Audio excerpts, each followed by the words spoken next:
Le défilé des experts de plateau a démarré.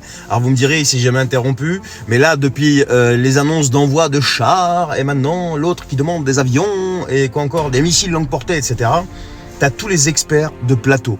Alors, entre les généraux qui ont fait la guerre que sur les cartes, et les enseignants à Sciences Po qui t'expliquent que si on avait fait ça plus tôt, on aurait eu moins de morts, et il y avait qui encore oui, et puis les journalistes viennent t'expliquer ce qu'il aurait fallu faire pour éviter tout ça et pour accélérer la victoire ukrainienne. Mais les mecs, il y a un truc, un paramètre hyper important que vous oubliez dans tout ça. C'est pas un pays du tiers-monde qu'on a en face. On a en face la première, voire deuxième, première, bon ils se tirent la bourre, puissance nucléaire. Alors ça veut pas dire qu'ils vont nous frapper avec un missile nucléaire, c'est pas ce que je dis. Ce que je dis, c'est qu'on a en face de nous des gens qui ont une arme absolue encore plus puissante que le nucléaire, que nous, on a perdu en Occident. Enfin nous, pas moi personnellement, mais que les Occidentaux en général ont perdu. Vous savez ce que c'est ?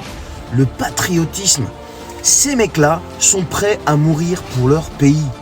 Donc, ils en ont rien à foutre de vos armes, de vos états d'âme. Les mecs s'en foutent. Ils sont prêts à mourir pour leur pays, pour la grandeur de la Russie. Les Ukrainiens, certainement pareil. Mais ce que je veux dire par là, il faut quand même se poser la question, à vous, messieurs les généraux de plateau, les journalistes, et toutes les personnes qui sont là en train de griller, oui, il faut envoyer des armes, machin, il faut la guerre, jusqu'à la victoire. Vous êtes prêts à mourir pour votre pays ? Est-ce que vous êtes prêts à mourir pour votre pays ? Posez-vous cette question. Répondez-moi en commentaire avant de commencer à troller. Dites-le moi, ça m'intéresse. Salut.